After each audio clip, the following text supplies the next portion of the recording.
Bonjour, nous démarrons aujourd'hui le module d'infographie et on démarre par l'utilisation d'un logiciel qui est Adobe Illustrator. Donc actuellement, sur le marché, il y a à disposition la version CC 2015. Alors une version qui n'est pas payante comme c'était le cas pour les versions CS, mais c'est un système maintenant locatif. Donc vous payez X euros par mois pour bénéficier toujours de la dernière version mise à jour du logiciel. Alors, je crois que les tarifs débutent à 11,90 €, me semble-t-il. En fonction de ce que vous prenez en termes de logiciel, ça peut grimper quand même facilement. Autrement, vous pouvez récupérer sur le site adobe.fr une version d'essai utilisable pendant 30 jours. Donc, pour vous faire une idée de ce qu'est ce logiciel et après derrière investir dedans. Alors Illustrator, c'est un outil de création vectorielle. Alors le terme vectoriel, vous connaissez peut-être pas, et qu'est-ce que ça signifie? Alors c'est à mettre en opposition au mode pixel traditionnel de gestion des images. Alors, je vous ai fait un petit comparatif. Donc vous avez ici deux ellipses qui sont de taille a priori identique. Une de ces ellipses a été créée avec Illustrator, donc en mode vectoriel, et l'autre a été créée dans un éditeur d'images classique en mode pixel. Donc c'est vrai qu'à ce stade, à 100% on va dire d'affichage, on ne voit pas spécialement la différence. Mais si maintenant je zoome, vous voyez petit à petit apparaître les pixels, les petits carrés sur la forme pixel, tandis que la forme vectorielle, elle, est toujours parfaitement lisse, j'ai envie de dire. Vous voyez la différence? C'est juste que pour la forme en pixel, on accumule les pixels, on les met bout à bout. C'est cette mise bout à bout de tous les pixels qui crée la forme. Tandis que sur une forme vectorielle, on a des coordonnées de points. Donc si je regarde, allez, je vais prendre plutôt un rectangle. Donc en fait un rectangle, si on regarde bien, on a en réalité 4 points qui correspondent aux coordonnées des angles ici de ce carré. Et tout simplement ce sont des vecteurs qui sont tracés entre ces points pour les réunir et créer la forme. Donc c'est pareil pour une ellipse, on a aussi 1, 2, 3, 4 points et des vecteurs qui sont tracés. Des tracés qui sont créés entre ces points. Du coup, c'est ce qui fait qu'une forme vectorielle, elle est assez intéressante quand vous souhaitez créer des compositions de tailles, on va dire, différentes. Un exemple tout bête, mais c'est un logo. Par exemple, un logotype, vous risquez de le trouver en tout petit sur une carte de visite, comme vous pourriez l'avoir énorme sur une affiche en 4x3. Grâce au vecteur, vous allez pouvoir agrandir à volonté ce logo sans perte de qualité. Si j'agrandis ici mon ellipse en pixels, le problème c'est que j'agrandis les pixels, donc même un affichage 100%, ça devient pas très propre. Alors que la forme vectorielle, elle, reste toujours très propre. Donc voilà pour l'aspect vecteur et pixel. Alors le logiciel de prédilection pour la manipulation de pixels, c'est Photoshop, et on le verra en suivant à la suite du module Illustrator. Nous allons commencer par créer un nouveau document. Un nouveau document dans Illustrator. Donc on a lancé l'application, fichier nouveau, et voilà sur quoi je tombe. Sur une boîte de dialogue qui me permet de paramétrer le format de cette nouvelle composition, de ce nouveau document. Alors vous voyez que vous pouvez prédéfinir le nom, ce qui vous évitera au moment où vous enregistrez le document de devoir saisir le nom, il est pré-renseigné. Par exemple, essai forme. Vous avez ensuite la notion de profil. Profil impression, profil web, périphérique, vidéo et film et RVB de base. Alors ces profils, en fait, ils vont prédéfinir la suite des valeurs présentes dans cette boîte de dialogue. Par exemple, impression. Donc vous voyez que ça nous passe les unités en millimètres et non pas en pixels, hein, contrairement à la partie web qui, elle, passe l'unité en pixels. Ensuite aussi d'autres choses qu'on verra dans la partie avancée, notamment le mode colorimétrique du document. Alors, on va laisser un petit peu ça de côté, on n'en a pas vraiment besoin, on pourrait même partir sur de la personnalisation complète, ce qu'on va faire d'ailleurs. Donc là, c'est le mode impression. À partir du moment où j'applique des changements au niveau de mes champs ici, je passe en mode personnalisé. Je personnalise le profil. Alors vous avez la notion de plan de travail. C'est, j'ai envie de dire, assez récent. Alors, ça commence à dater un petit peu, ça a bien 3 ou 4 ans. Mais à l'époque, sur Illustrator, on n'avait qu'un seul plan de travail. C'est-à-dire qu'on ne pouvait pas gérer de documents multipages, par exemple. Ce n'était pas possible. À l'heure actuelle, c'est faisable. Donc une carte de visite que vous feriez dans Illustrator, en recto verso, vous partiriez donc sur 2 plans de travail. Le plan de travail recto, le plan de travail verso. De quelle manière les plans de travail vont s'insérer? Donc là, de la gauche vers la droite, ensuite à la ligne, et de la gauche vers la droite. Ou du haut vers le bas, puis du haut vers le bas. Donc c'est une histoire d'orientation des nouveaux plans de travail. On s'en soucie pas trop, j'ai envie de dire, pour le moment. Donc l'espacement, c'est l'espacement que vous aurez entre les plans de travail, mais tout ça, ça se modifie derrière. On peut déplacer les plans de travail sans problème. Donc on ne fait pas trop attention à ça. En tout cas, le nombre de plans de travail, c'est quelque chose d'intéressant. Donc pour pouvoir gérer plusieurs feuilles, entre guillemets, dans Illustrator. Alors vous avez ensuite ici la notion de taille, avec des formats de papier, type impression, hein, puisqu'on était sur un profil impression, mais il n'y a rien qui vous empêche derrière de personnaliser la largeur et hauteur de votre composition. Donc, par exemple, si je pars sur une carte de visite, les cartes de visite, on a un format fini, 85 mm, me semble-t-il, de large, donc 85 mm par 54, me semble-t-il. Alors le format standard, hein, après, bien sûr, on peut faire à peu près tout ce qu'on souhaite en termes de format pour des cartes de visite. Et donc l'unité ici qui peut être changée, mais on reste nous sur du millimètre dans le cadre d'un document imprimé. Alors on vous parle ensuite, alors là de l'orientation, donc ça vous permute la largeur hauteur, hein, c'est portrait paysage, hein, donc pas de souci pour ça. Et vous avez en dessous la notion de fond perdu, supérieur, inférieur, gauche et droite. Alors qu'est-ce que le fond perdu? Pour un document imprimé, donc à supposer que j'ai ici ma carte de visite, donc le cadre que j'ai dessiné en noir, ici, qui est dimensionné, c'est ce qui correspond au format fini. Alors le format fini, c'est le format que vous obtenez, que vous avez entre les mains. Alors du coup, cette zone un peu plus grande, en rouge, c'est la zone dite de fond perdu. Alors à quoi ça sert d'avoir une zone de fond perdu alors que le format fini, au final, c'est un format plus petit? C'est justement rattaché bien sûr à la notion d'impression et derrière de découpe de la composition du document. Alors pourquoi? Parce que l'imprimeur, il ne va pas vous imprimer directement sur le format fini. Il va imprimer sur, on va dire, ce qu'on appelle des lèses qui sont généralement assez importantes.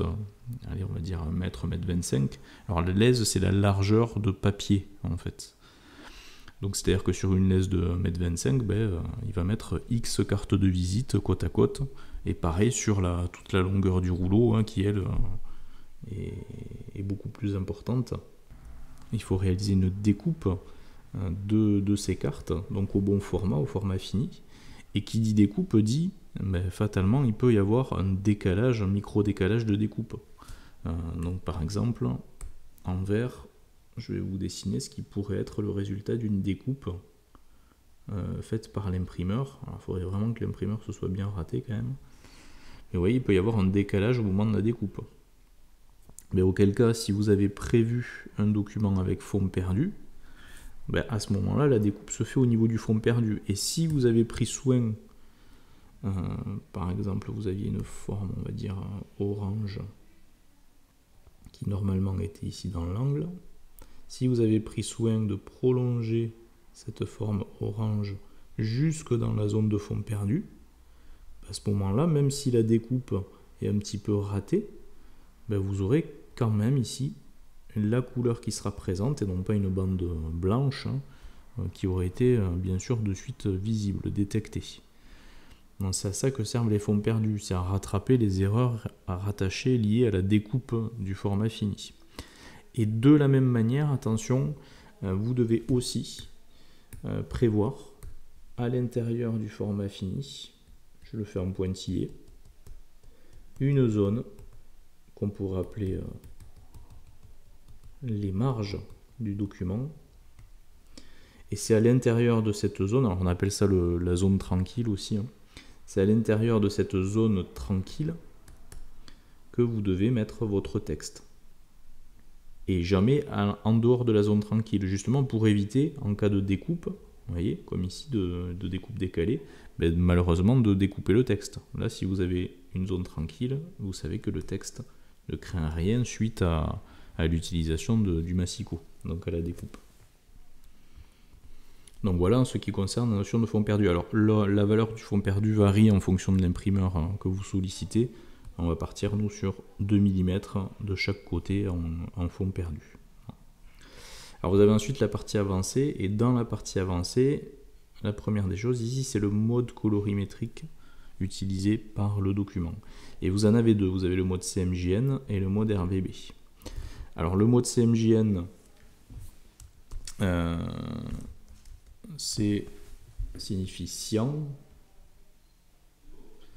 M signifie magenta, J signifie jaune et N signifie noir. Donc en réalité c'est le mode colorimétrique que vous allez utiliser quand le document est destiné à l'impression chez un imprimeur. Et donc concrètement ça veut dire quoi? La couche de cyan est passée sur le document, puis la couche de magenta, la couche de jaune et la couche de noir, et c'est ça qui va donner donc la couleur finale. C'est cette proportion de chaque valeur. On est vraiment sur de l'encre projetée. Ne pas confondre avec le mode RVB ou RGB pour rouge, vert, bleu, qui lui est le mode colorimétrique utilisé pour tout ce qui est affichage sur un écran. Que ce soit télé, que ce soit ordinateur, que ce soit potentiellement smartphone. On est en mode RVB, on projette de la lumière rouge, verte et bleue, et c'est ce qui donne donc la couleur finale. C'est pas du tout le même mécanisme que de la projection d'encre.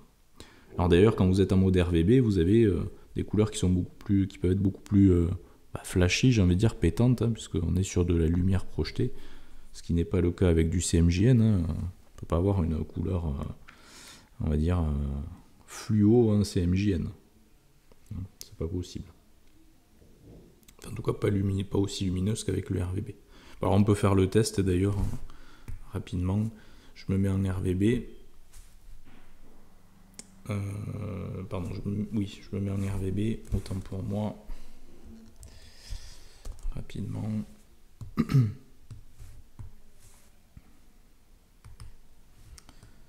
Je prends une couleur qui m'intéresse. Et voilà ce que ça donne. Donc regardez bien ce rouge là. Et regardez quand je vais passer du mode RVB au mode CMJN.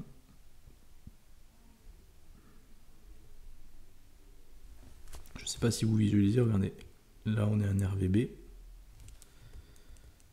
Là on est en CMJN. Donc vous avez une couleur qui apparaît comme étant plus terne. Mais c'est tout à fait normal. C'est pas de la projection de lumière le CMJN. Donc Donc voilà pour les modes colorimétriques. Donc pour du web, vous restez sur du RVB, et pour tout ce qui est destiné à l'impression, vous mettez sur du CMJN. Alors vous avez ensuite les effets de pixelisation. Alors pourquoi avoir une résolution, alors des effets de pixelisation, alors qu'on est sur un mode vecteur avec Illustrator et qu'a priori on ne manipule pas de pixels? Parce que justement on va être amené potentiellement à utiliser du pixel dans Illustrator pour tout ce qui est effet, enfin certains effets en tout cas proposés par Illustrator. Un exemple tout bête, l'ombre portée. Quand vous appliquez une ombre sur une forme dans Illustrator, elle s'applique mais à l'aide de pixels. L'ombre, elle n'est pas vectorielle. Du coup, on peut ici gérer la notion de résolution de ces effets qui sont des effets pixelisés. Alors, en gros, on propose 3 résolutions de type 300, 150 ou 72. Alors, PPP qui signifie pixels par pouce. Vous aurez aussi souvent DPI qui apparaîtra, c'est la même chose que PPP. Donc PPP pixels par pouce, et DPI c'est dot per inch, c'est-à-dire point par pouce, mais en anglais. C'est exactement la même chose. Alors ce qu'il faut retenir de ça, c'est que plus les effets de pixelisation sont élevés, plus la résolution du coup des effets est haute, et donc meilleure est la qualité de ces effets. Alors, je vous réexpliquerai cette notion de résolution plus en détail quand on sera sur Photoshop. Ça ne nous importe que très peu sur Illustrator, mais dans Photoshop c'est très important de comprendre à quoi ça correspond. Mais bon, là retenez, on reste en 300 en tout cas pour tout ce qui est impression. Pour ce qui est du mode écran, on peut être sur du 72 dpi. Ce sera pas problématique, et surtout ça permettra à Illustrator de beaucoup mieux gérer les effets que vous appliquez. Parce que plus la résolution est élevée, plus l'ordinateur aura du mal à gérer les effets bien sûr que vous appliquez. Ça demandera plus de temps. Donc on va laisser le mode d'aperçu par défaut. Et moi je vous déconseille de cocher d'aligner les nouveaux objets sur la grille en pixels pour le moment en tout cas, parce que ça va contraindre la création des formes à s'aligner sur une grille, et ça peut être à certains moments un petit peu déroutant, embêtant. Donc on le décoche pour le moment. Et donc vous validez, et vous voilà avec vos 2 plans de travail, plan de travail numéro 1, plan de travail numéro 2. Vous voyez bien le format fini qui apparaît en blanc, et en rouge la zone de fond perdue, donc dans laquelle il faudra prolonger les éléments graphiques. Donc voilà pour la base de la création d'un document dans Illustrator. Donc vous êtes face à une interface qui est sûrement nouvelle pour vous, ou peut-être pas, vous avez peut-être déjà utilisé Illustrator. Alors, en tout cas, quoi qu'il arrive, moi ce que je vous conseille de faire, c'est de réinitialiser le positionnement des palettes, des outils, de manière à ce qu'on ait quelque chose d'assez commun entre les vidéos et ce que vous avez à l'écran. Alors pour ce faire, vous avez en haut la barre des menus, et notamment vous avez le menu fenêtre. Alors vous allez vous rendre dedans, et dans espace de travail, vous êtes censé être ici sur les indispensables. Donc si ce n'est pas le cas, vous cliquez sur les indispensables, et dans un second temps, vous réinitialisez cette palette des indispensables. C'est ce qui va tout remettre, tout reconfigurer par défaut. Donc là on est sûr d'avoir la même chose tous à l'écran, c'est-à-dire en gros une boîte à outils disponible ici sur la partie gauche de l'écran, et sur la partie droite des boutons qui, lorsque vous cliquez dessus, affichent ce qu'on appelle des palettes. Des palettes qui correspondent à des fonctionnalités, on va dire, d'Illustrator. Donc on va commencer donc à créer des formes dans Illustrator. On va voir les outils de conception de formes, et on va commencer par ce qu'on appelle les formes primitives. Donc Illustrator vous propose de pouvoir dessiner très rapidement ce qu'on appelle des primitives, c'est-à-dire des cercles, des rectangles ou carrés, des triangles, des polygones, des étoiles. Alors ces formes-là, vous allez les trouver dans la boîte à outils qui est sur la partie gauche et plus particulièrement au niveau ici du rectangle. Pardon. Donc vous voyez, en bas à droite de cette icône rectangle, on a une espèce ici de petit indicateur. Alors sur d'autres outils aussi d'ailleurs. Alors ça nous indique en réalité que sous cet outil rectangle, enfin plutôt à l'intérieur de cet outil rectangle, on a d'autres outils accessibles. Et pour afficher ces autres outils, vous avez deux solutions. Soit vous laissez le clic gauche enfoncé de votre souris, et vous voyez ça vous développe le contenu. Non, je laisse le clic gauche enfoncé. Ou alors vous faites un clic droit sur l'icône, et c'est la même chose, ça vous déroule le contenu de ce qui se trouve dans cette icône. Donc vous voyez, on a l'outil rectangle arrondi, l'outil ellipse, l'outil polygone, l'outil étoile, l'outil halo. Donc tout ça, ce sont des primitives. Alors, je vais commencer par le rectangle. Donc je clique sur l'outil pour l'activer. Vous voyez que mon curseur se transforme en croix. C'est ce qui nous indique qu'on peut passer à la mise en place de cette forme sur notre plan de travail. Alors, cette forme par défaut, elle aura un remplissage, on appelle ça un fond, et un contour qui lui seront appliqués. Alors, définir la couleur du remplissage et du contour, ça peut se faire maintenant comme ça peut se faire après coup. Moi, j'ai plutôt tendance à définir la mise en forme des éléments après coup.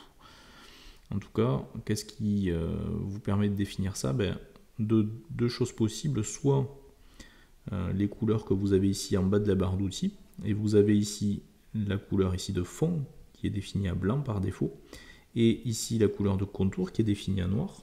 Et vous retrouvez ces mêmes éléments en partie supérieure d'Illustrator, avec ici la couleur de fond et ici la couleur de contour de la forme rectangle qui est sélectionnée ici. Donc cette palette-là, ces fonctions vont changer en fonction de l'outil sur lequel vous êtes.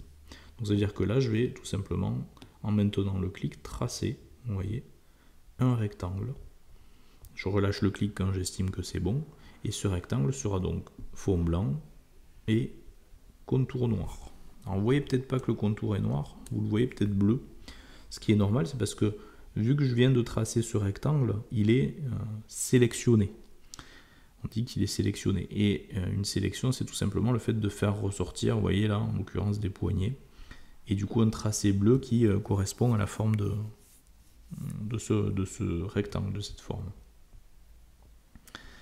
Alors si vous souhaitez désélectionner un objet, une forme, il faut pour ça que vous basculiez sur l'outil que vous avez là, l'outil sélection ou flèche noire. Alors le raccourci clavier c'est la touche V. Si vous appuyez sur V, c'est cet outil qui se sélectionne, l'outil sélection. Et ensuite avec cet outil sélection, vous allez cliquer à l'extérieur de la forme pour la désélectionner. Donc là ma forme rectangle est désélectionnée. Si avec ce même outil, flèche noire, outil sélection, je clique sur ma forme, je sélectionne ma forme. Donc clic à l'extérieur, je désélectionne, clic dessus, je sélectionne. Donc une fois que la forme est sélectionnée, vous pouvez la manipuler, c'est-à-dire changer justement cette notion de fond et de contour qui ont été appliqués par défaut. Alors c'est tout bête, encore une fois, soit vous passez ici par la partie supérieure, soit par les deux cases de couleurs que vous avez dans la barre d'outils. Un double clic ici sur le fond va m'ouvrir ce qu'on appelle le sélecteur de couleurs, et à partir de là, vous voyez, je peux aller changer. Alors vous avez plusieurs modes utilisables. En général, on est sur le mode T, le mode teinte. Et en gros, vous changez ici la teinte, et une fois que la teinte est changée, vous allez agir sur la luminosité et le contraste de cette teinte. Allez, hop, on va mettre du rose. Vous voyez, voilà, j'ai rempli ma forme avec du rose. Alors attention, on vous indique ce qui est possible ou pas. Vous voyez que si je veux ce rose-là, on me dit attention, c'est une couleur qui n'est pas imprimable. C'est une couleur qu'on peut utiliser en mode RVB, mais en CMJN, ça restituera cette couleur-là. C'est pour ça que quand je valide, j'ai une couleur qui est beaucoup moins pétante, parce qu'il me l'a passé en CMJN, forcément, hein, en couleur utilisable, puisque je suis en mode impression CMJN. Alors pareil pour le contour, hein, je peux aussi ici double-cliquer sur le contour, en bas de ma barre d'outils, et en changer sa couleur. Voilà, j'ai un contour vert. Et alors oui, effectivement, ce contour, par défaut, il a une épaisseur. Une épaisseur qui est de, vous le voyez ici en partie supérieure, de 1 point. Donc vous pouvez à tout moment augmenter ou diminuer cette épaisseur de contour. Alors si vous diminuez trop, ça vous retire le contour. Si je suis à 0 point, ça veut dire que j'ai plus de contour sur ma forme. Et à ce moment-là, c'est caractérisé, vous voyez, au niveau de la couleur de contour, que ce soit en bas ici ou en partie supérieure ici, par le contour qui est barré. Ça veut dire que j'ai pas de couleur. D'ailleurs, je pourrais faire la même chose pour le fond. Je pourrais ici cliquer sur le fond pour le mettre en avant et utiliser ici ce petit bouton barré pour dire je retire le fond. Auquel cas, là j'ai une forme qui est entièrement transparente. Donc pas d'intérêt a priori. Donc, je vais double-cliquer et remettre une couleur de remplissage et double-cliquer sur le contour pour remettre un contour qui par défaut sera de 1 point comme tout à l'heure. Donc voilà pour la base de création d'une forme. Alors je précise quand même concernant le contour, si je le mets à 5 points, vous remarquez qu'il se répartit entre l'intérieur et l'extérieur de votre forme. Alors ça peut se modifier, ça peut se paramétrer de deux manières, soit en cliquant ici sur le texte contour, hein, ce qui vous affiche des options par rapport à ce contour, ou en allant chercher en partie droite ici, au niveau des palettes, la palette contour qui est symbolisée par ces 3 traits, à l'épaisseur variée. Et là, vous retrouvez la palette contour. Alors, vous retrouvez que l'épaisseur. Alors pourquoi? Parce que par défaut, les palettes, elles n'affichent pas toutes les options. Si vous souhaitez afficher les options complètes de vos palettes, vous avez pour ce faire, en haut à droite de la palette, une petite liste déroulante qui vous permet de réafficher les options. Et du coup, je me retrouve avec la même chose ici que ce que j'ai en cliquant sur contour en haut. C'est exactement la même chose. Donc vous utilisez ce qui vous va le mieux. Donc on va passer en revue un petit peu ces options donc, de contour. Alors, donc l'aspect épaisseur, donc graisse, ils l'ont nommé comme ça sur cette version, vous voyez que voilà, ça agit sur la taille et l'épaisseur du contour. Jusque là c'est la même chose que ce qu'on avait directement accessible ici. Alors vous avez ensuite l'aspect. Alors l'aspect là, si je le change, vous n'allez rien voir à l'écran, ça ne change rien, parce que l'aspect ne concerne que les formes qui ne sont pas fermées. Donc, à titre d'exemple quand même, si je prends ici l'outil trait, que je trace un trait, du coup je n'ai, vous voyez, je ne suis pas revenu sur le point d'origine, je n'ai pas une forme qui est bouclée, je n'ai qu'un tracé, qu'un trait non fermé. Donc à ce moment-là, regardez, l'aspect va avoir une incidence, regardez bien les bords de ce tracé, et là j'applique un arrondi au niveau de mes points ouverts, ou donc non pas un arrondi mais quelque chose de rectangulaire, on va dire, de carré. Mais vous voyez, soit arrêté au niveau du point, soit qui déborde de la valeur de l'épaisseur qui a été appliquée ici. Donc voilà, ça c'est une petite parenthèse, donc la notion d'aspect. Donc je vais revenir à l'aide de l'outil sélection, donc flèche noire, sur ma forme rectangulaire en cliquant dessus. Alors au passage, si vous voulez supprimer quelque chose, vous sélectionnez ce quelque chose à l'aide de l'outil sélection, flèche noire, et vous faites supr à l'aide de la touche supr de votre clavier. Donc, je clique ici sur mon rectangle. Alors au passage même, vous voyez, je peux déplacer en maintenant le clic ma forme. Je peux la sélectionner en faisant un clic dessus, Et si je maintiens le clic dessus, je peux la déplacer, où je le souhaite sur ma composition. C'est assez souple. Donc on va maintenant visualiser, toujours dans la palette contour, la notion maintenant d'angle. Alors l'angle, regardez bien ici, les angles de mon rectangle. Donc par défaut, on a le sommet en pointe. On pourrait avoir le sommet arrondi. Donc on a un arrondi qui apparaît donc à l'extérieur au niveau des angles. Voire un biseau. C'est la troisième possibilité, le sommet en biseau, et là on a quelque chose de coupé. Bon, voilà, sachez que ça existe. Et ensuite nous avons la notion d'alignement du contour. Donc là le contour par défaut, il est, on va dire, à cheval entre l'extérieur et l'intérieur de la forme. On dit qu'il est centré. On pourrait très bien changer ça et mettre le contour exclusivement à l'intérieur de la forme. C'est le deuxième bouton ici. Donc là le contour est à l'intérieur. Ou alors l'avoir à l'extérieur de la forme. Voilà pour les alignements du contour. Et ensuite, vous avez en dessous la gestion des pointillés. Donc on a un trait ici en contour qui est continu. On pourrait activer l'option pointillé. Auquel cas, donc là par défaut, on me donne des tirés de 12 points de largeur. Donc sachant que j'ai 6 points d'épaisseur, c'est à peu près 2 fois plus large que haut. Donc on peut changer ça, on pourrait mettre 6 points. Et on aura effectivement des carrés maintenant qui s'affichent.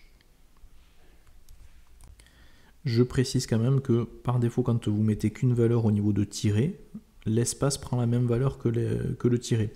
Donc on a 6 points de large et 6 points d'espace. Donc si je mets 20, hop, aïe.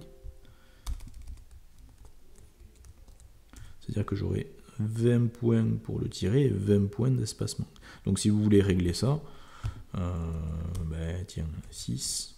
On va mettre 6 points pour les tirer, on pourrait mettre 20 points pour les espaces. Et vous voyez qu'en plus on peut réenchaîner avec une autre largeur de tiré. Donc je pourrais avoir un tiré à 6, un espace à 20, puis un tiré à 20. Vous voyez, 6, 20 d'espace, 20 de tiré. Et réenchaîner avec un espace de 10, par exemple.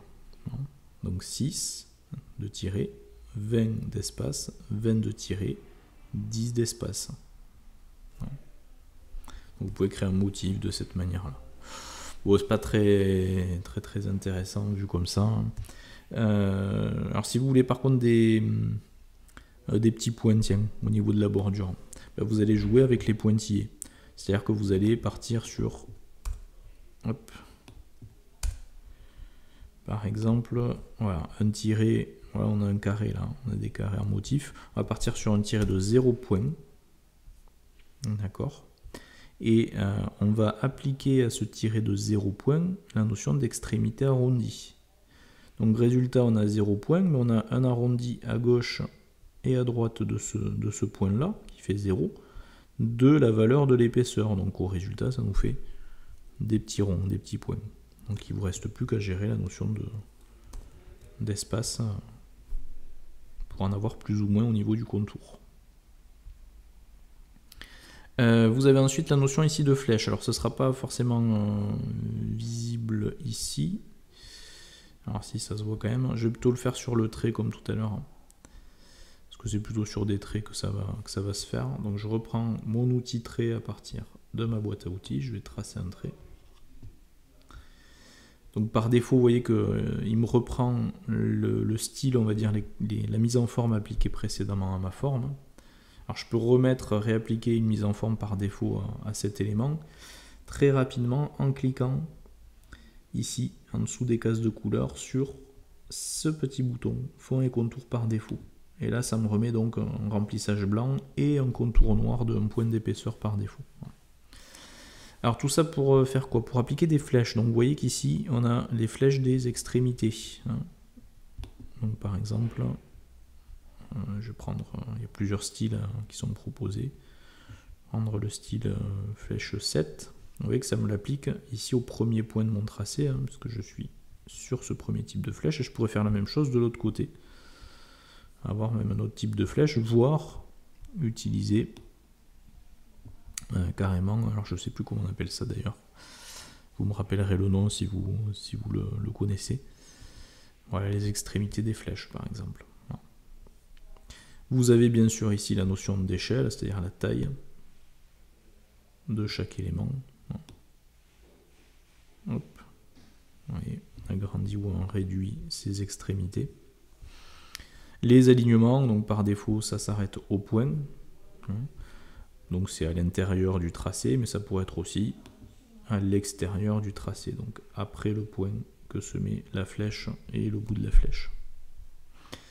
Et en fonction de l'épaisseur donc du contour, vous aurez des éléments qui seront plus ou moins gros. Donc voilà pour ce qui est de la gestion donc du contour de forme dans Illustrator. Donc maintenant qu'on a vu la création d'une forme primitive, je vais quand même vous parler de quelque chose qui est très important, c'est comment se mouvoir à l'intérieur de l'application. Vous voyez que là je suis, on me l'indique au niveau de l'onglet ici, sur un document qui ne porte pas de nom, et à 300% d'affichage, c'est-à-dire que j'ai zoomé par défaut en tout cas 3 fois sur le document. Et après on me dit que je suis en mode SMGN. Donc cette histoire de zoom elle est très importante dans Illustrator. Si on veut travailler précisément, on est amené à zoomer donc sur ce qu'on fait. Et à l'inverse aussi de dézoomer pour avoir une vue d'ensemble de ce qu'on est en train de faire. Donc comment zoomer et dézoomer? Vous avez plusieurs solutions. La première est celle qu'on utilise à terme, c'est les raccourcis clavier. Si vous maintenez la touche CTRL ou CTRL de votre clavier, et qu'en maintenant cette touche vous appuyez sur plus, donc CTRL plus, vous, il me fait mentir, vous zoomez, vous le voyez, sur le document. Si par contre vous utilisez le raccourci CTRL- et non pas CTRL+, donc vous maintenez la touche CTRL et vous appuyez sur moins, à ce moment-là vous dézoomez. À 100%, je suis à cette taille-là. 100%. Alors la deuxième solution, c'est d'utiliser la liste déroulante que vous avez en bas à gauche, qui vous permet elle aussi donc de gérer des zooms à des stades différents, et de revenir donc à 100% potentiellement de zoom. Et vous avez encore une troisième solution qui consiste, à partir de la boîte à outils, d'utiliser ici l'outil Zoom ou Loop. Donc soit vous cliquez sur le bouton, le raccourci clavier c'est Z. Donc si vous êtes sur un autre outil et que vous appuyez sur Z, automatiquement il vous bascule sur la loupe. Et à ce moment-là, vous allez encadrer à l'aide de cet outil la partie sur laquelle vous souhaitez faire un zoom, par exemple cette partie-là. Et quand vous relâchez le clic, automatiquement, il vous a zoomé, agrandi cette partie-là pour qu'elle occupe tout l'espace à l'écran. Et à l'inverse, si vous maintenez toujours avec cet outil activé la touche Alt, donc Alt en général, ça sert à faire l'inverse de ce que fait l'outil par défaut. Donc Alt et clic, vous dézoomez. Vous passez en mode loupe moins. Vous voyez d'ailleurs le petit moins apparaître dans l'icône de la loupe. Alors que par défaut on a un plus quand je relâche Alt. Donc voilà, moi je pense que le plus simple c'est quand même CTRL plus et CTRL moins pour dézoomer. Zoomer, dézoomer. Et alors quand on est à un état zoomé comme ici, important, on peut être amené donc, enfin on est souvent amené à se déplacer quand même sur notre plan de travail pour aller accéder à la partie qui nous intéresse. Et comment on fait? Alors vous avez deux solutions. Soit vous utilisez en bas et à droite la notion d'ascenseur. On parle de barre de défilement exactement, et pas d'ascenseur. Et ça y est, je me suis perdu. Vous voyez que c'est pas ce qu'il y a de plus pratique. Hop.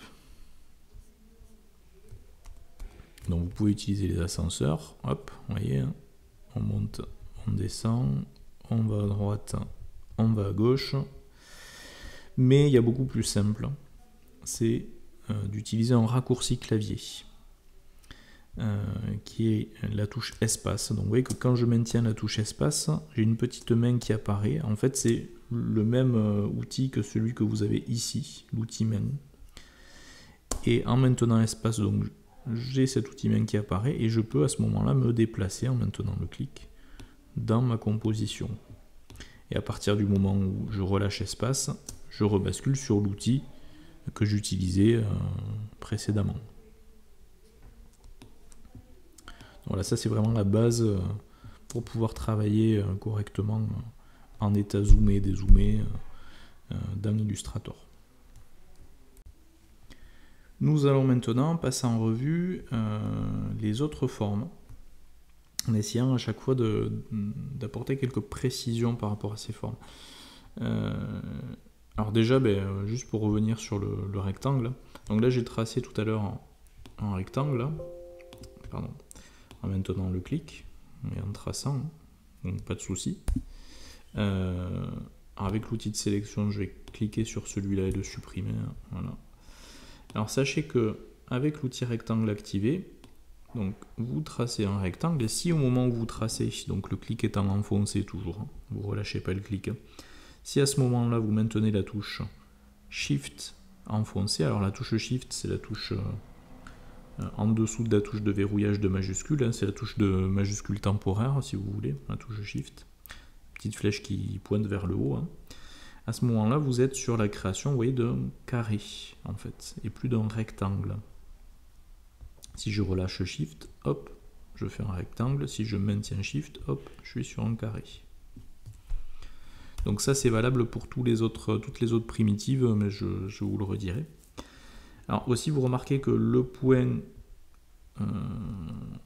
que j'ai ancré au départ devient un des angles de la forme que je suis en train de tracer, soit l'angle supérieur, soit l'angle inférieur, vous voyez, en fonction de vers où je trace. Si je maintiens au moment où je trace la touche Alt, en fait ce point devient le centre de la forme que je trace. Vous voyez, je relâche Alt, hop, je suis sur un sommet, et si je maintiens Alt, ça part du centre de la forme. Et si je maintiens Alt et que je maintiens Shift, je trace un carré, et le point sur lequel le point que j'ai ancré, pardon, tout à l'heure devient le centre de la forme que je trace. Voilà, c'est des petites nuances. Alors autre chose aussi, toujours en ayant l'outil rectangle activé, si je ne maintiens pas le clic mais que je fais un simple clic dans mon document, j'ai à ce moment-là une boîte de dialogue qui apparaît qui me permet de tracer le rectangle mais en spécifiant ses dimensions. Moi je veux un rectangle qui fasse 10 mm par 10 mm. 10 par 10, ok. Et voilà. J'ai plus derrière qu'à prendre l'outil sélection et potentiellement à déplacer mon carré ou le reparamétrer au niveau par exemple de l'épaisseur des contours, de la couleur, etc. etc. Hop. Par exemple. Alors sous l'outil rectangle, j'ai l'outil rectangle arrondi. Donc c'est exactement la même manipulation que pour l'outil rectangle. Donc je maintiens le clic, je trace mon rectangle arrondi. En maintenant Shift, je fais un... Par contre, je vais reparamétrer par défaut cet outil-là que j'avais déjà plus ou moins touché. Ou plutôt je vais dézoomer, parce que je suis en état de zoom avancé. Voilà, je fais un rectangle arrondi, vous voyez. Si je maintiens Shift, je fais un carré à angle arrondi. Donc important, je peux faire varier la valeur des arrondis de ce rectangle arrondi en utilisant flèche de gauche et de droite du clavier, mais toujours en étant en train de tracer ma forme, c'est-à-dire que je ne relâche pas le clic. Flèche de gauche, flèche de droite, alors vous voyez, je retire tous les arrondis ou j'applique le maximum d'arrondis, et pour les intermédiaires, c'est flèche du haut, flèche du bas. Vous voyez, flèche du haut, j'augmente la valeur de l'arrondi, flèche du bas, je diminue la valeur de l'arrondi. Donc vous faites ça jusqu'à obtenir l'arrondi voulu. Je vais zoomer dessus, outil, loupe, hop, voilà l'arrondi. Alors sachant que vous pouvez après, à tout moment, en utilisant l'outil de sélection, donc remanier les arrondis. Et pour ça, vous avez, vous voyez, des petits points ici. Donc si je maintiens le clic sur ce petit point et que je rentre le point vers l'intérieur, j'augmente en fait la valeur de mes arrondis. Alors de la même manière que pour le rectangle, vous pourriez utiliser donc l'outil rectangle arrondi et plutôt que de maintenir le clic, faire un simple clic dans la composition pour créer le rectangle avec sa largeur, sa hauteur et la valeur donc de l'arrondi, du rayon d'arrondi. Alors vous avez ensuite l'outil ellipse. Alors l'outil ellipse, pareil, hein, qui va vous servir à faire une ellipse. Si au moment où vous tracez l'ellipse, vous maintenez la touche Shift, à ce moment-là, vous créez un cercle parfait. Et si en plus vous maintenez Alt, c'est un cercle parfait et dont le point d'ancrage devient le centre donc de la forme que vous tracez. Tiens, je vais changer la couleur de cette ellipse. Donc, outil de sélection, je sélectionne l'ellipse en cliquant dessus. Je double-clique sur sa couleur de fond et je la fais varier. Je vais également de la même manière avec l'outil sélection maintenir le clic dessus et déplacer cette forme à ce niveau-là. Donc qu'est-ce qu'on constate? On constate que ce sont les dernières formes créées qui sont le plus au premier plan. Donc plus vous créez de formes, plus les formes se créent sur un plan supérieur par rapport aux formes précédentes. Donc on va maintenant passer à l'outil polygone. Alors l'outil polygone, même principe, vous maintenez le clic et vous tracez votre forme. Si au moment où vous tracez la forme, c'est-à-dire où le clic est maintenu, vous utilisez flèche du haut, vous augmentez le nombre de côtés du polygone, et flèche du bas, vous réduisez le nombre de côtés du polygone jusqu'à obtenir un triangle.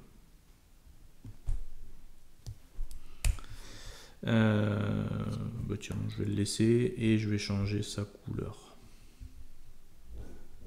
Hop, un triangle vert. Et encore une fois, vous voyez que le triangle est bien au-dessus de l'ensemble. Vous avez ensuite l'outil étoile. Alors l'outil étoile, même principe. Vous maintenez le clic, vous tracez l'étoile. Si vous appuyez sur flèche du haut, vous rajoutez des branches. Si vous appuyez sur flèche du bas, vous réduisez le nombre de branches jusqu'à obtenir également un triangle, comme avec l'outil polygone. Et je vais changer sa couleur. Hop. Voilà, et on se constate qu'effectivement la forme est au-dessus de l'ensemble. Alors par rapport à l'étoile, vous pouvez aussi gérer la hauteur des branches. Si vous prenez l'outil étoile et que vous faites un simple clic sur le document, vous avez la notion de rayon 1, rayon 2, en plus du nombre de branches. Alors en fait, pour vous schématiser ça, j'ai une branche, hop, une autre branche, voilà, on va faire quelque chose comme ça. Donc le rayon 1, c'est cet espace-là, entre le centre et le point qui est ici. Et le rayon 2, c'est cette hauteur-là. Donc plus rayon 1 et rayon 2 sont proches,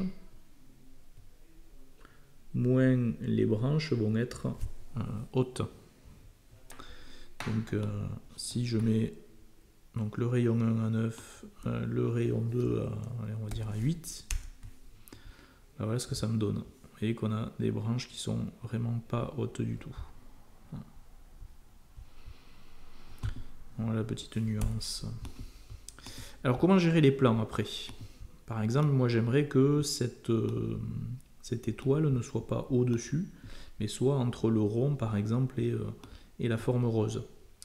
Alors pour gérer les plans, la méthode la plus simple, on va dire, c'est de faire un clic droit sur votre forme et d'aller dans disposition. Alors chose que vous retrouvez aussi dans objet, objet disposition. Et là, vous trouvez la mise en arrière-plan, alors qui directement place la forme complètement à l'arrière-plan de la composition. Donc c'est une première solution. Vous avez ensuite premier plan qui fait l'inverse, qui ramène au tout premier plan la forme que vous manipulez. Et après vous avez les intermédiaires, en avant, en arrière. Donc en arrière, ça va décaler d'un plan à chaque fois. Il faut que je le fasse plusieurs fois pour arriver à positionner ma forme au bon endroit. Et le en avant, c'est pareil, sauf que ça décale d'un plan sur le dessus. En avant, et il faut que je le fasse 2 fois pour que ma forme revienne au premier plan. Donc vous pouvez faire ça avec tous les objets que vous visualisez dans la composition. Alors là, l'autre solution, ce serait de passer par la palette, calque. Et dans votre calque, vous pouvez ici cliquer sur le petit bouton pour dérouler le contenu du calque. Vous visualisez votre étoile et vous pouvez la déplacer en maintenant le clic à l'endroit voulu. C'est-à-dire ici, entre les deux formes, la forme bleue et la forme rose. Donc c'est comme vous voulez. Autrement, vous mémorisez les raccourcis clavier, mais ils sont un petit peu compliqués pour gérer les plans. Donc là, on a passé en revue la plupart des formes primitives. Alors il resterait l'outil halo. Alors l'outil halo, mais c'est pas quelque chose d'intéressant. Regardez, si je crée un halo, hop, un halo de lumière. Bon, déjà, il faut avoir des formes créées en dessous, autrement ça fait quelque chose, vous voyez, de bizarre, parce qu'on a un mode de fusion qui est appliqué à cet objet. Bon, je trouve pas ça génial. Évitez, en fait. Mais c'est un outil qu'on pourrait configurer en termes de diamètre, en termes de nombre de rayons, d'auréoles, etc. Mais on va oublier, on va s'en tenir aux premières formes primitives. Donc voilà pour ce premier cours sur les premiers pas d'un Illustrator et l'utilisation donc de ces toutes premières formes. Et on verra donc l'utilisation de la plume lors du prochain cours. À très bientôt.